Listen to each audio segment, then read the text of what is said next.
everyone. Tony Tonkin here from the Child Protection Party, just connecting with you all to find out how you're thinking and how you're feeling and whether or not you're able to keep it together given where we sit in relation to this virus and how your lives have been and what's been good for you and how you're managing all of this. We're here to have a conversation, and to help us with that conversation, I am blessed to have Avery Hilditch with us, and you can see how Avery is now on the screen. You can see him looking very bewildered because I don't think he can see necessarily anything that's going on. So, Avery, how are you, mate? I'm good. I can't see anything going on. Bit of an echo I've got to get rid of there, mate. Just bear with me. I didn't realise that was still there. We've just got rid of that, so I think that should be fine. Okay, mate. How are you dealing with this, Avery? What sort of things are you doing that are helpful to you around the virus? Well, the first thing I'll say is that I no longer have the excuse of I'll do it when I get, when I get time. My wife would say, well, can you do this for me? I said, yeah, well, I've got time now. I've got all the time in the world. I've been, what have I been doing? Watching TV. I'm sure we do. I'm sure we've all been doing a lot of the TV watching stuff. Yeah, doing the party stuff, Rally Foundation, reading political bills, legislation. That is so inspiring. And currently reading one about the donations and other reforms measures for political parties. All right. Yep. And It's not something I'd recommend to our general audience, if you know what I mean. yeah, I was going to say, I wonder who would possibly be sitting down reading that sort of stuff. I don't think anybody else apart from you and I would probably be doing that. So, yeah. So I guess some of the things that perhaps I'd like to talk about, which you can join in on, Avery, are I've been today. I went out, for example, and had a game of golf, which was an interesting experience in and of itself, mainly because the golf course is doing things such as making sure they get our names and our telephone numbers, and I guess that's so they don't normally do that, and I guess that's so that they could, if someone comes back to them and says, I've got the coronavirus as a result of playing golf, they'll know who they can contact, so that we can perhaps manage that a little bit differently, or they can. One of the things I've been doing is watching a fair bit of television, which is not a bad thing, I don't think, and catching up on a lot of shows, spending a lot of time with my wife and my daughter, and just making sure that they're well. What sort of things, apart from reading? I mean, are you spending a lot more time with your partner than you have in the past, or you're just doing the same? Having been retired since October 2017, I've spent a lot of time with my partner Sasha. We do a lot of things together. I mean, she's only about 8 feet away from me right now, 3 meters or so. She's in our family room watching the TV. You turn my head to my left, I can see her. How are you feeling about the way the virus is impacting your life, your world, your sense of self, all that sort of stuff? Because I've had a number of... Well, I was actually the guy I was playing golf with today was, I think, feeling quite depressed about the impact that the virus had had on his life, on his sense of well-being. He was feeling anxious. He was feeling stressed. I mean, what have you, people that you know or have met, how are they dealing with that, do you think? Yeah, personally, I'm not overly concerned about it. Mm-hmm. Right? I don't understand why. You go down to your local store and try and buy some toilet paper. I don't understand that. I don't understand why people are panic buying pasta. You can't buy pasta down at my local Woolworths at the moment. I don't understand any of this. It doesn't. When I say it doesn't concern me.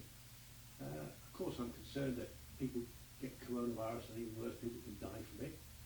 But if you take all the precautions that have been suggested by the people like the CDC in the United States, the Centers for Disease Control, something we need in this country. Right? And you take the advice of the chief medical officer in Australia. You wash your hands, you socially distance. It shouldn't be too much of a problem. Yep. Yep. It worked in 1918 when they had the Spanish flu. When this all cropped up, I immediately started reading up on the Spanish flu, which was the last major pandemic this planet had. Yep. And the advice I went to people then was to socially isolate yourself, just keep away from others. Yeah. And Yeah, I've just had a comment up saying that they can hardly hear you, Avery. I don't know whether that's something I can adjust. It might be because they can only hear you through my microphone. I don't know whether I've got it set up appropriately so that they can hear you via... I'm just trying to adjust that as we speak. okay.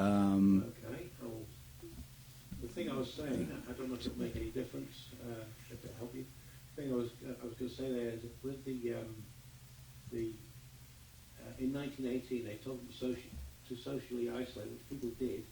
There was about 20-odd million people that died in that pandemic, but the big difference between then and now is they didn't have the mass communications that we've got now, and they didn't have any of the modern, not antibiotics, but the antivirals and other medical treatments are available.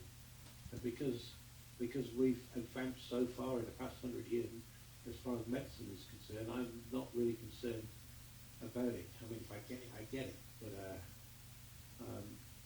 I do what I can to make sure that I don't, which is social isolation.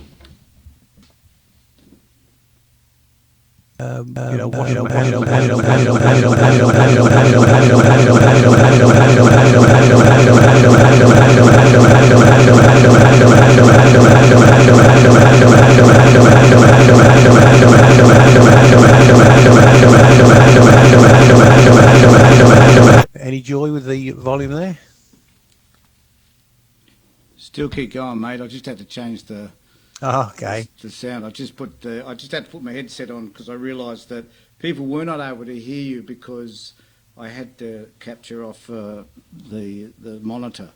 But I think everybody can hear you quite well now. So we can Okay. kind of, Well, I can't see any of the messages that are on this thing because it's not come up. All I can, it's not come up on my on the live feed. well, Deb Howard said, "Well put, Avery." So she obviously heard most of what you were saying. So Well, I consider that a good thing. I don't know Yes. what you were saying because I was busily fiddling around with stuff. Yeah. But I think we've got the sound sorted now, so that's good. Oh, I've just found it. Just somebody said, yeah, I've got Deb Howard, well put, Avery, Karen Backsky, good afternoon, Tony and Avery, and Deb Howard can hardly hear Avery. Yeah, and now they Come on. can hear you. They can hear you now because I can see Good. it sort of Good. popping up on my audio. So I do apologise. But we're discovering about this system all the time, aren't we, Avery? That We are. We're experimenting. As you can see, I've got some fancy crap happening with both Avery and myself on the screen, and we're doing the best we can to produce, I guess, the best possible presentation to people that we also can. And Yeah. also, I just want to say that one of the things that we are focusing on is not just improving the quality to you, but improving our connections with the people that are interested in the Child Protection Party and those people that we're working with through the foundation as well. And Avery, I just wanted to talk about an issue that cropped up during the week that I think you've had some information about and that we've talked about a little bit, and that's in relation to a particular, let's just say the legal fraternity have decided to have a go at me. And I guess generally as a result of having a go at me, they're kind of having a go at us. Yeah. And it interests me how when we make when we become more and more involved and more effective, it's almost as if how can I put it? It's almost as if we're stirring up the waters somehow, and that people are becoming concerned about our involvement in the child protection space, and they want to do all that they can to effectively kind of shut us off. Yep. Do you know what I mean? I do.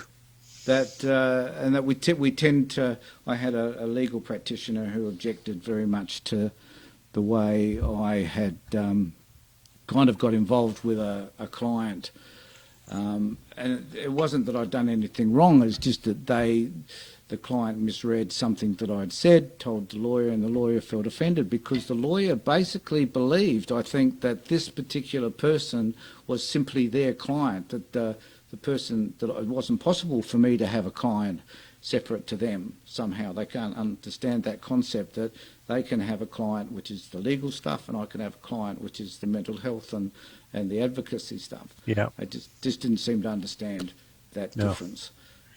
I got that from the letter that you said.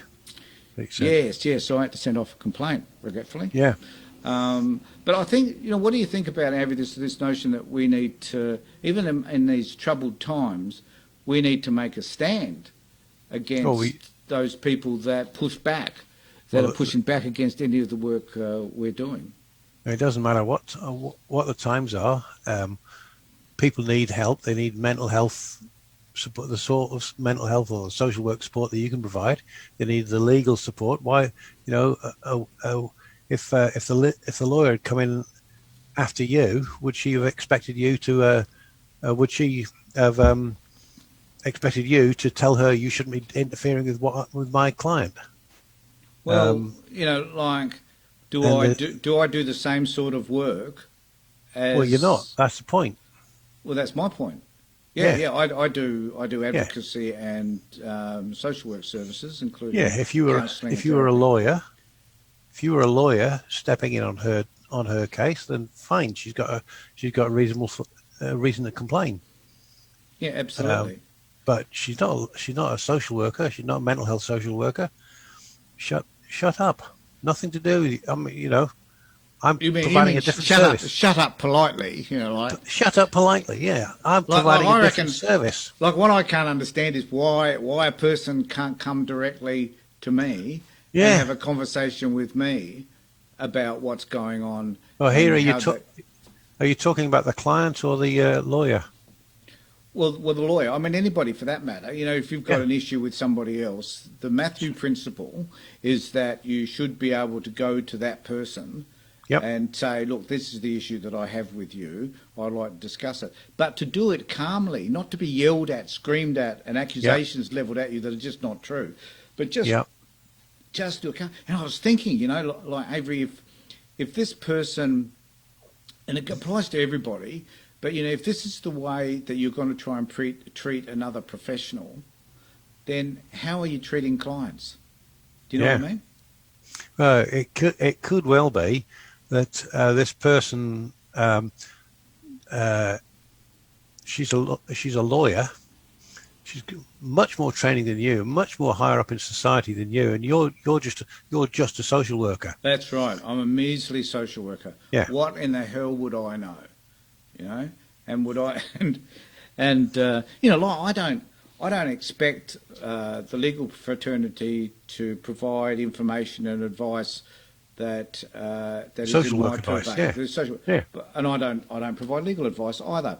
I talk about, and this is quite interesting, guys, for those that are watching, that I talk about the system and how the system, how people can navigate their way through the system, because I've been doing that for 12 years, and I guess I've got a fair understanding as to what that looks like. But these, what interests me, I think, is around, I'm going to talk about lawyers, legal fraternity in general, and there are some exceptions to this rule. I heard of, a client told me the other day of a lawyer who's going the whole hog in order to help them get their kids back. Like, they're working their backside off to be able to do the right thing by the client. I think those lawyers need a medal. I think they're fabulous. Yep. The problem that we have is that we don't have enough of them out there doing that sort of work, Yep. And that we should have. There should be more of them out there that are dedicated to working towards client. Because often what happens, and look, if anybody's got any feedback about their lawyers, without mentioning their names, please provide it. We'd be interested to know what the legal fraternity is doing. Because if a client, like, Avery, who's the lawyer working for? The lawyer, who's the lawyer working for? Yeah. The lawyer's working for their client. That's it. Yeah. So if a client gives an instruction in relation to things that they need to have done, that they would like to see done, Then the lawyer should follow that instruction unless there's good reasons why they shouldn't. And Yeah. then if they've got good reasons why they shouldn't, they should be explaining it to the person, to their client. You know, we That's it. can't do this for these reasons. yeah, it's precisely. So we need to be a little bit more aware that that people that have got issues with the child protection system have a set of rights, and Yeah. those rights are to be able to have the lawyer directed to do the things that the client believes they want done. So Yeah. so even if a lawyer says, well, if we're going for a GOM 18 order and you're not going to get it, so you may just as well accept it. The client's right is to say, well, I believe that I should have my kids returned to me and I wish to fight that. And one of the reasons for that is that parents will often say that at least when my kids are older, I'll be able to tell them that I fought for them, that I didn't give Yeah. up on them. You know what I mean? Yep. Yeah. We've got a question there from Karen. She says, we were informed yesterday that our access with our children has been cancelled until further notice. Can DCP do this due to the coronavirus? Well, I mean, my response to that is they can do bloody anything they like, and that I know that they've chosen to do that. I've got a number of clients now where they've actually chosen to do that. So, yeah, I guess the reality is that they can. Not only can, the reality is that that's actually what they're doing. Yeah. So, and it's one of the issues I think that we need to sort out with the department. I was thinking actually of at least seeking from the department an official response to that. Like, you know, Yeah. what is it that you plan to do? Why do you plan to do it? What's your justification for it? Because the general public who've got their kids in care or are trying to prevent their kids from going into care, they need to know what the rules are and what the restrictions are. Yeah. And I don't think they're being told on a sort of a one-to-one basis, but they're not actually being told directly. You know, like we're not told as a general population exactly what the department's policies are. I don't think we are. If anybody knows of anything, let me know. Hasn't that been one of the problems with the Department of Child Protection forever? You know, lack of transparency. Yeah, absolutely.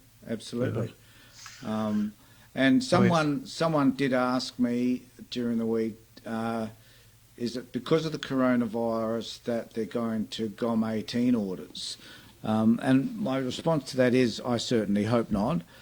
And I don't think that that's necessarily the case. But it is a fear that's out there. It's a genuine fear that people have that these will be going to, eventually, rather than saving time, effort, or whatever it is that they're planning to do, they'll be going to these larger orders. So I don't think that's the case. I hope it isn't. Yeah. So we don't know. Yeah. And Angela Elliott has asked, can we get a DCP to test people so they can see their children? I don't know that we can do. Test them in what way? Oh, test them for coronavirus. Oh, I see what you mean. Yeah. Yeah, I mean, and should we have all staff tested, all DCP staff tested, so that they don't carry the virus? And if we're going to do that, though, we're going to have to test parents to ensure that they don't have the virus. And then that creates another problem, is because after the testing, could you have picked up the virus? Yeah. So, I think it's kind of fraught with danger. I mean, there's 1.5 million people live in South Australia. You'd need 1.5 million test kits just to test every individual that lives here. Plus, you'd need another 250,000 on top of that to do for the repeat tests. Yeah. You know, and I just don't think that's ever going to happen, is it? Really? No. The logistics of it would be extremely difficult, and we're a small, population-wise, we're a pretty small state. Yeah. So, yes. So I guess it's more difficult in it's a somewhere good like New South question. Wales. It's a good question, Angela. Do we all hunker down? one of the issues that perhaps we could all discuss is what's happening around residential care facilities and kids. Like, in the best of times, it's really difficult to keep these kids in the one place, and it's so difficult to be able to lock them down at any time. How are they going to lock them down now? And what sort of problems will that create for a lot of these kids that are busily rebelling against the system and the fact that they're in a resi care facility anyway? So, what other things could we possibly do to ensure that those kids are being cared for and are being safe, given they live in these environments that are pretty disruptive? Do you know? What could we do? The from what I've seen and heard and read, residential care facilities are way understaffed. So one thing they could do is increase the number of staff there. But then you've got the coronavirus. So if you've got the coronavirus, we don't want to be exposing the people because they, it's a sort of cleft stick, double-edged sword, if you know what I mean. We need to put the extra people in there. We need it anyway. If they're going to have resi care, you need more than one person per shift, right? So I guess how you'd keep the kids engaged that are in there, I don't know. Yeah, I guess what you're saying too is true. I mean, they're understaffed. They often don't have very skilled staff people working there anyway, and that's, with all due respect to those people that do that work. I'm not saying they don't do a lousy job. It's just the way it is. Yeah. And I guess some of them are pretty skilled, even though they may not have specific qualifications for that work. But they do the best they can. But as you're saying, if the kids are becoming more and more disruptive as a result of the virus not being able to get out there and do their thing, that's going to create all sorts of problems as well. So the question, I guess, just around all of that, Avery, is what is the department doing? What is their strategy to work with those particular kids? Well, we'll get back to what I said before, the lack of transparency in the department. I don't know what they're doing. All right, good response. Maybe we should find out. Maybe we should. And if the department won't tell us, if the department tell us but won't tell the people, we can let them know through our Facebook and pages and that. Yeah. Yeah, and Clara's just mentioned that the department has also cancelled access with her kids. So, what does this do in relation to building, parents maintaining contact with children, parents maintaining that very and vital connection with kids? How are they able to do that if through the virus or through the reasoning of the department that they're endeavouring to keep kids safe by not having them contact their parents? The reality is that most parents have got their kids at home. Maybe Avery, as a strategy, they could start thinking about,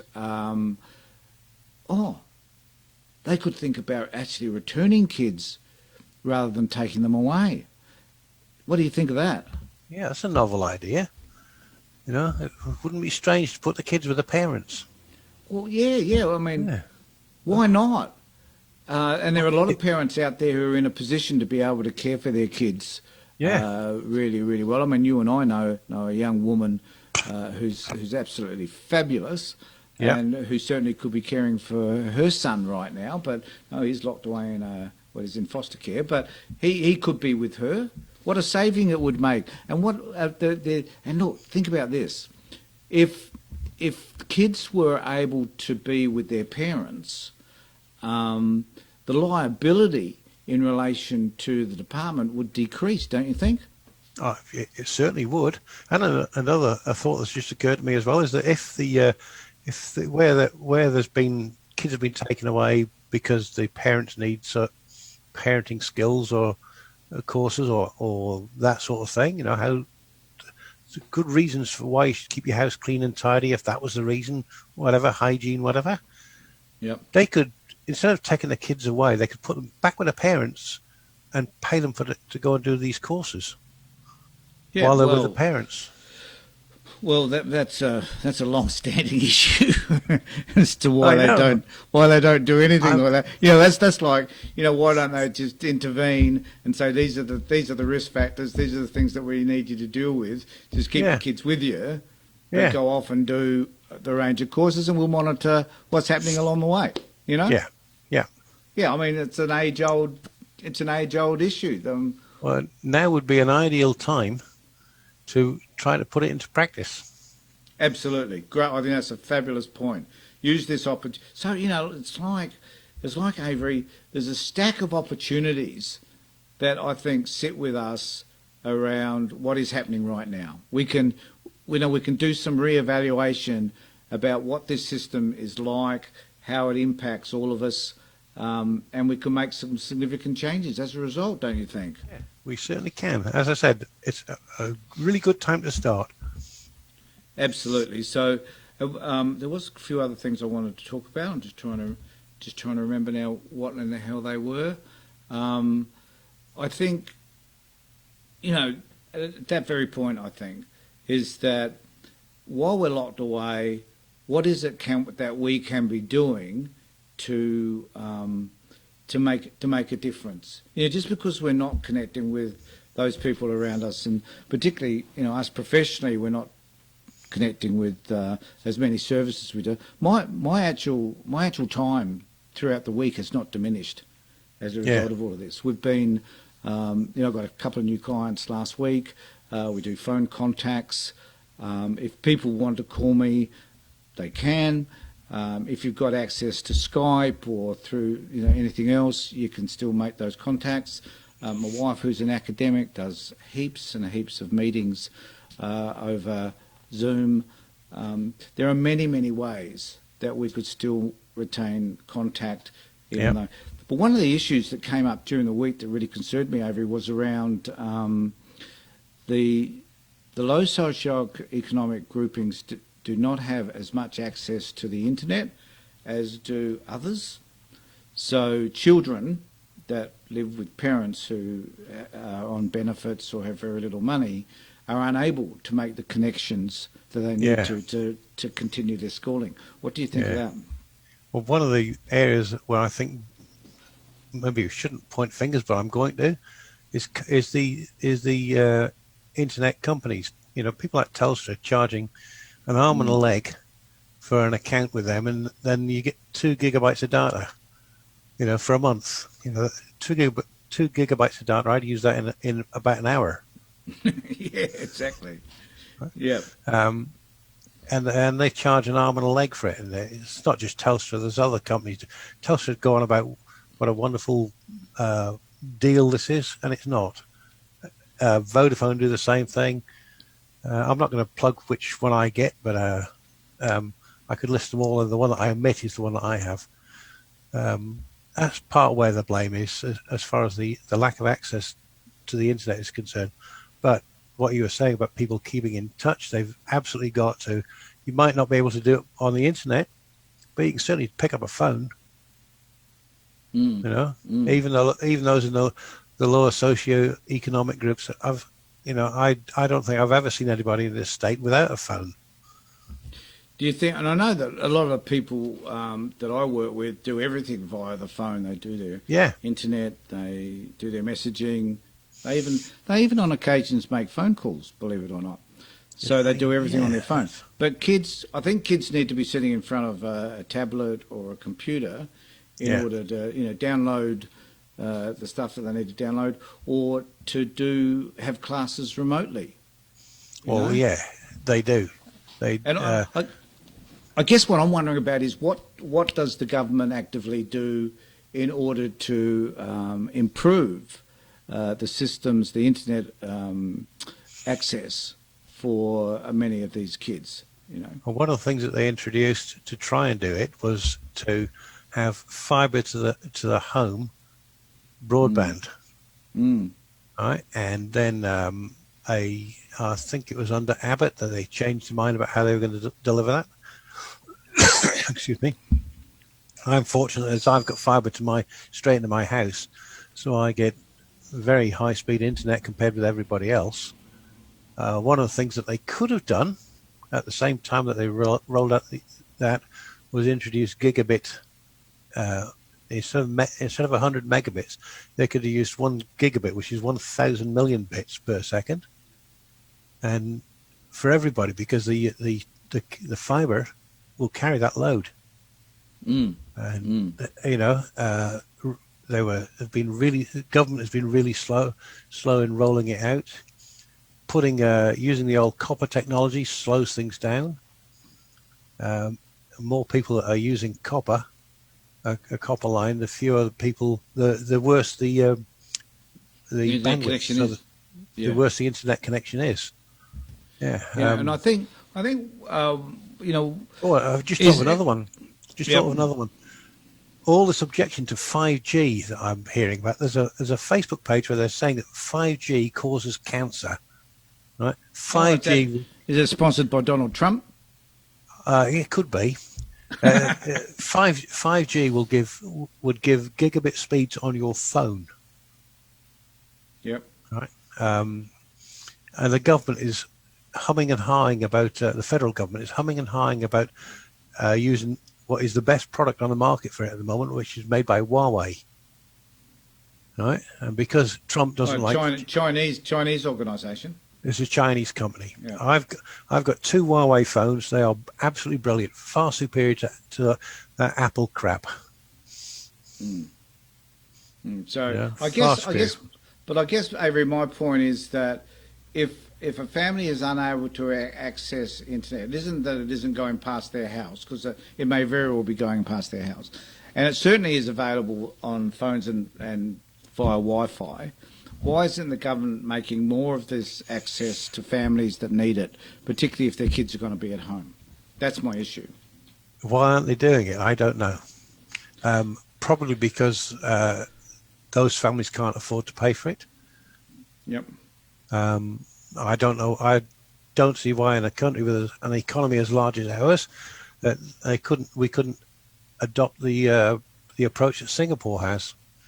Singapore's got about a third of our population, maybe a little bit more than a third, and everybody there gets free internet, high-speed internet. So maybe it's internet now is kind of like a human right. Yeah. And in Singapore, they've recognised that internet is vital for modern life. Yep. Right, it's absolutely essential, and we need to say, the government here could adopt the same approach. Yes, it costs a bit of money, but so do 50 submarines. You love that analogy, don't you? I do. Yeah. I mean, we're really not good 50, not 50 submarines, 12 submarines that they're buying, and they have trouble crewing 6. And we're really good at making boats that sink, mate. Yeah. This is what we do. We make boats that sink. So that probably says all that you need to know about our government. And incidentally, how do you think our government's dealing with the issue? Morris. Schools should be closed, right? And they're not doing that.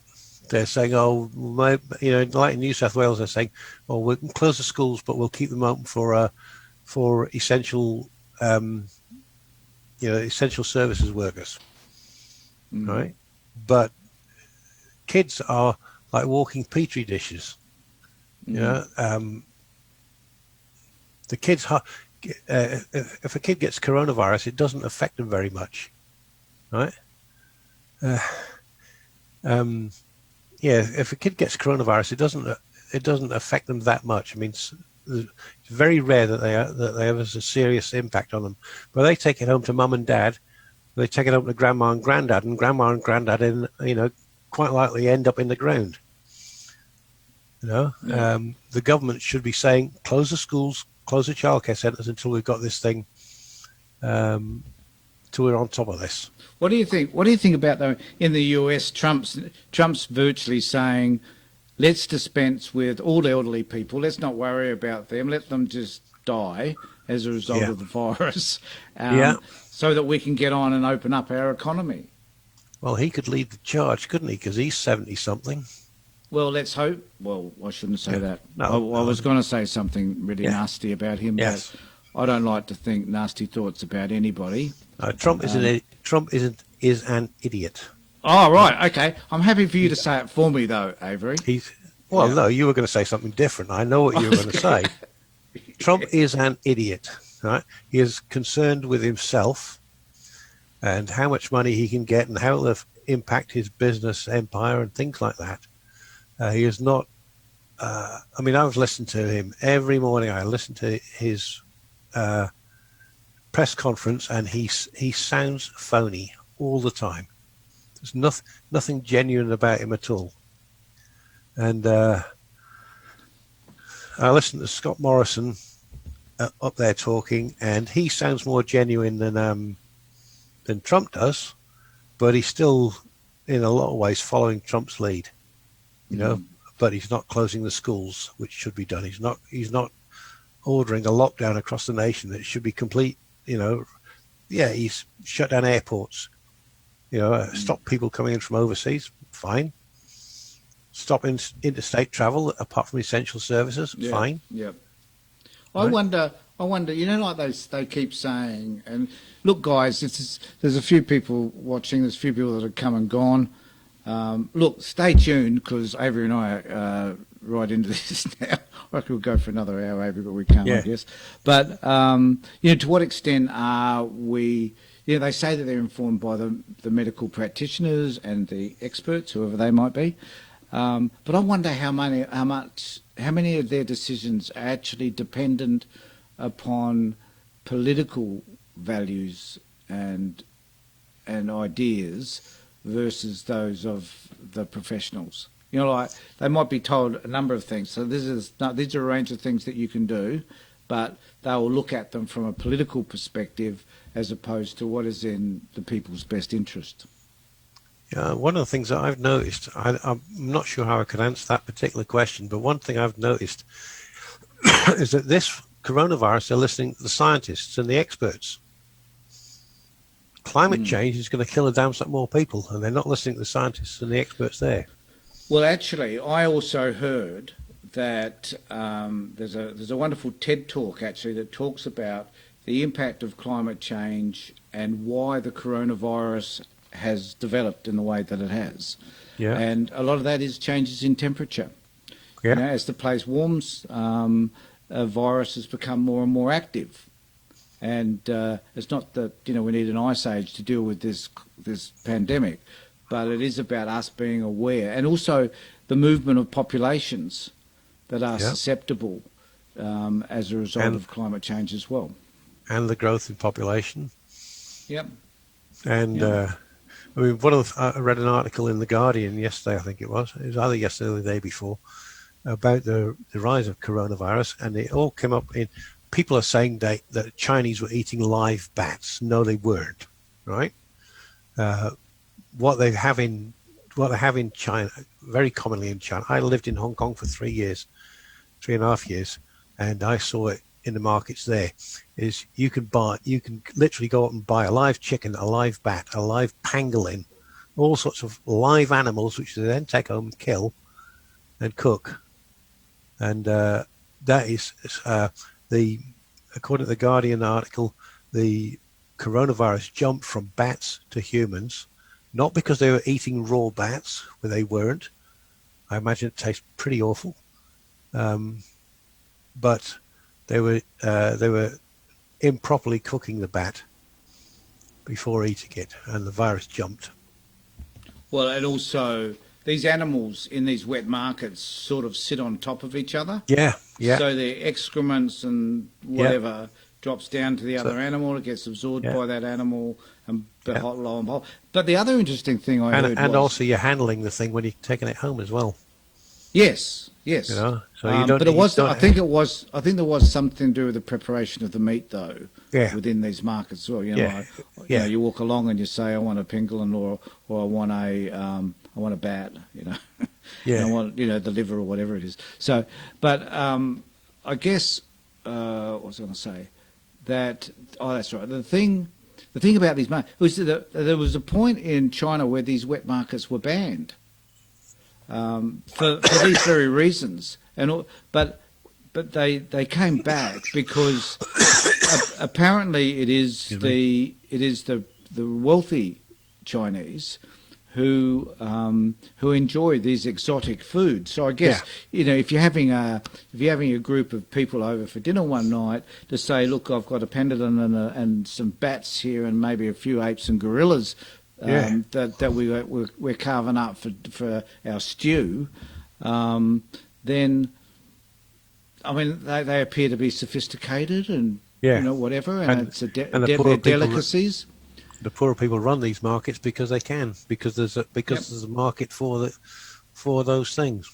Well, it's a multi-billion-dollar industry in China, but it was outlawed because they were fearful of these sorts of things happening. But then, as a result, it's grown even more. So more endangered species are now being sold to these markets, so that the wealthy people can eat these exotic meats. So it's kind of like, but at the end of the day, who is it who suffers from these viruses? Often it's the poor people. Yeah. So, and, anyway, here we are today, living with something that perhaps we shouldn't be living with. But there again, I did hear someone say that this is not about China. This is about the possibility that there was going to be a pandemic. Wherever it comes from, Bill Gates is irrelevant. Yeah. Bill Gates was talking about a pandemic in 2020. He was talking about it about 2.5 years ago. I was watching him on the TV just a short while before this conversation started. He was actually talking about it in 2015. 2015, okay. I knew it was a few years ago. Yeah. And so here's this viral pandemic. And people like Trump, I don't know if you've heard him, but he's blamed Obama for it, and yet he blames Obama for everything, though. He does. Yeah, this is a man who does not take responsibility for anything. An important lesson for us all to have, I think. In 2016, Obama set up the Pandemic Response Office, and in 2018, Trump abolished it because it was a waste of money. So it's never going to be a pandemic sort of thing. It's crazy, and like I said earlier on, in this country, we could do something like the Centre for Disease Control. We don't have one. Oh, that's a good point. Yeah, we should have. Why not? Do we rely on the World Health Organization or what the Americans had in place? We'd probably rely on what the CDC says. They're our chief medical officer, but I mean, this is the country that's in a lot of ways we've led the charge on finding cures for various diseases and things like that. Why not carry on doing it? I mean,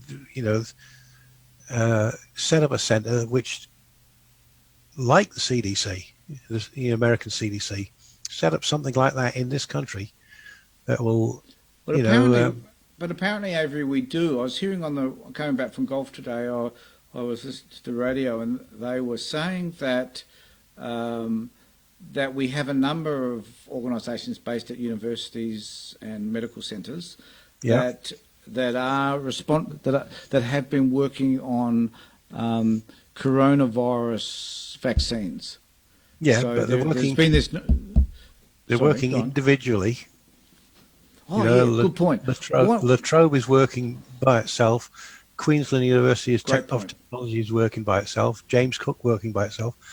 An organisation like the CDC could bring them all together and coordinate all that work. So why don't we have that one place? Exactly my question. In which all these experts. It's not like we don't have the knowledge or understandings. We do. Yeah. And exactly my question. Great point. Let's bring them all together and do our thing properly. Yeah, that's real. Look, I guess we've got to go in a second, but this has been a fabulous conversation, Avery. Thank you. Well done. We enjoyed it. It's great to see you, and it's great to have these sorts of connections. And we've had a number of people engaged with us. I think we should run more of these types of discussions with not just you and me, Avery, but with other people as well. So we invite you to, if you want to join in these conversations, let your ideas be known. this is a really helpful way, I guess, that you can do that. It doesn't have to be just around child protection. It can be in any number of areas, including kids and mental health. We haven't even talked about, the way kids are dealing with this issue and their anxiety and their stress. But there are other ways by which we can all have this conversation, and we could do something similar to what Avery and I have done today to help you. We've also got our podcast, Kids Matter, and we can have people get involved with that as well. So there's many avenues that you can, during this downtime, have conversations with us about things that are important to you. And if you need to contact me personally in relation to issues around mental well-being, I'm still available. You can get my number off the Facebook or web page. The Riley Foundation Facebook and the Riley page. Foundation, Riley Foundation in particular, and have a conversation with me about those particular issues if they're of concern to you. So thanks everybody for joining in today. Really have enjoyed it, and we wish you nothing but happiness and less stress and anxiety over the coming months. Thanks a lot. Bye. Thanks, everyone. Stay well.